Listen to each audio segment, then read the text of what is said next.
Non biased sampling error. Okay.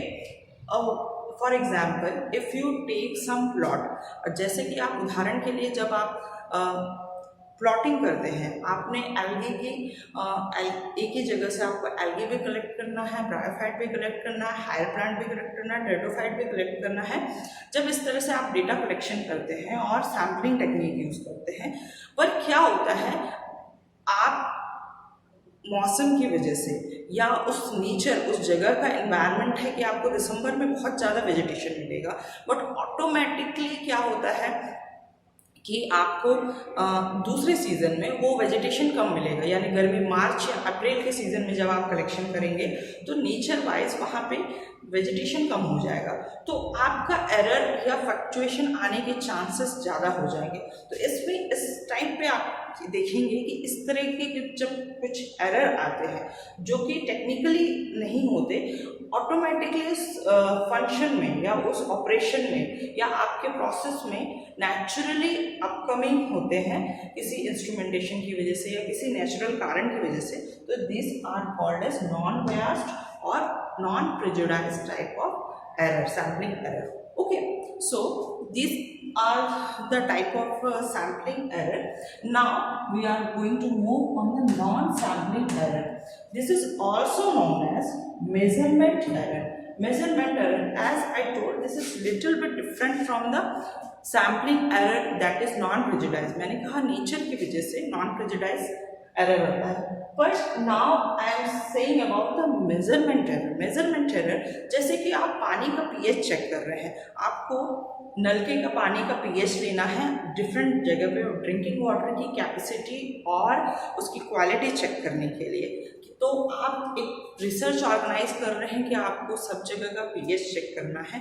So okay, so you will observe a pH value of certain pipeline or water supply.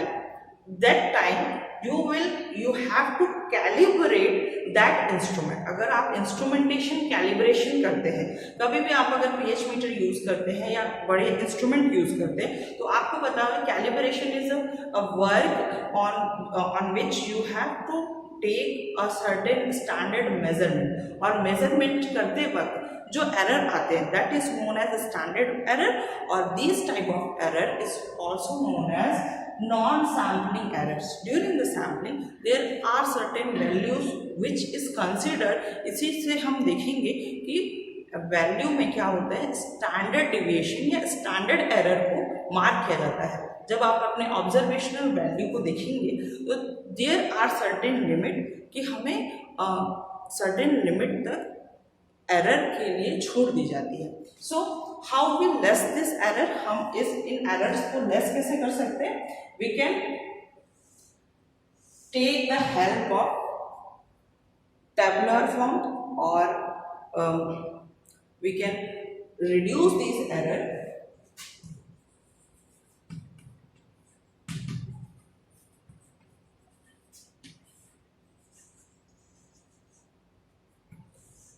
by help of graph method,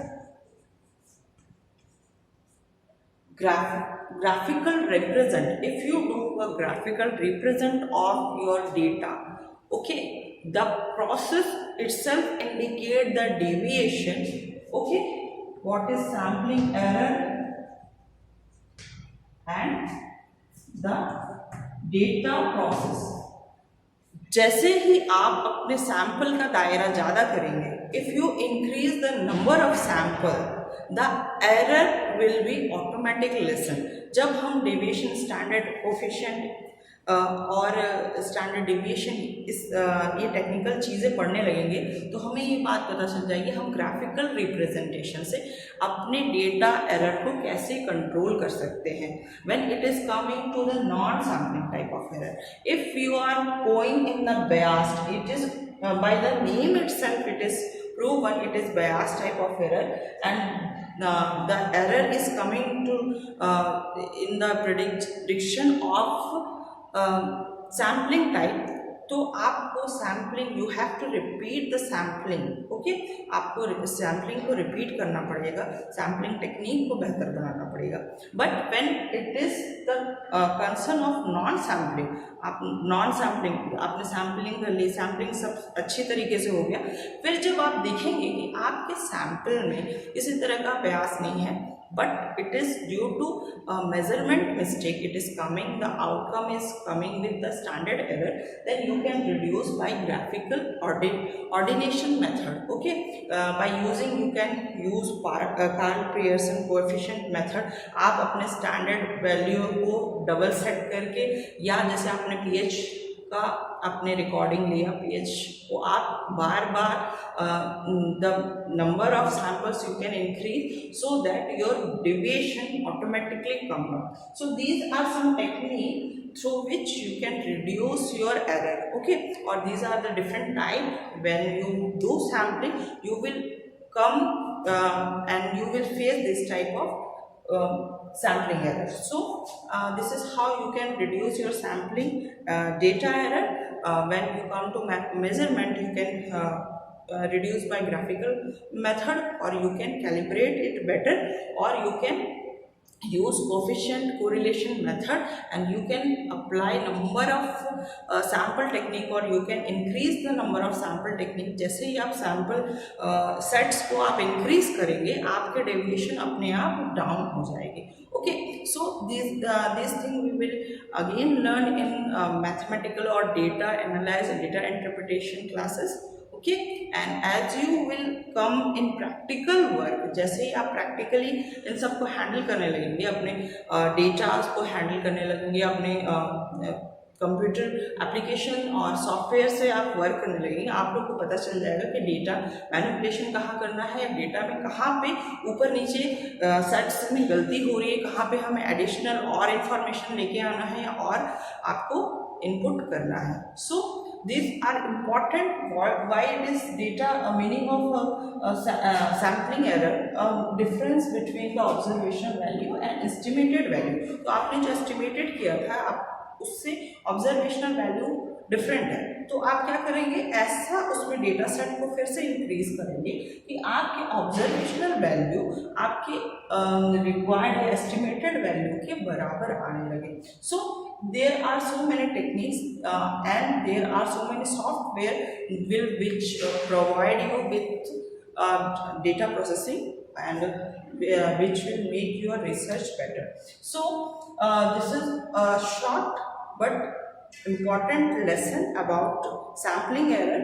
और sampling करते वक्त sampling error आता ही है. आप जब measurement की बात करते हैं, जब आप सोशल इकोनॉमिक वर्क की बात करते हैं, तो मेजरमेंट हम साइंटिफिक वर्क में it directly implication to the measurement. But जब हम सोशल वर्क की बात करते हैं, जब हम ग्राफ प्लॉट करेंगे, तब आपको पता चलेगा कि एस्टिमेटेड वैल्यू से आपकी वैल्यू अलग आ रही है, क्योंकि क्वेश्चनर में और ऑब्जर्वेशनल वैल्यू, जो भी आपका ऑब्जर्वेशनल वैल्यू है या आपका क्वेश्चनर है, या जिस तरीके से भी आप डेटा इनपुट करते हैं, उसमें अगर किसी तरह का एरर होता है, तो उसको आप इन सॉफ्टवेयर्स की मदद से आप या इन टेक्निक की मदद से, ऑर्डिनेंस ग्राफिंग की मदद से उस एरर को कम कर सकते हैं. So this is for all this for sampling error, and we will take next class about data interpretation. Thank you.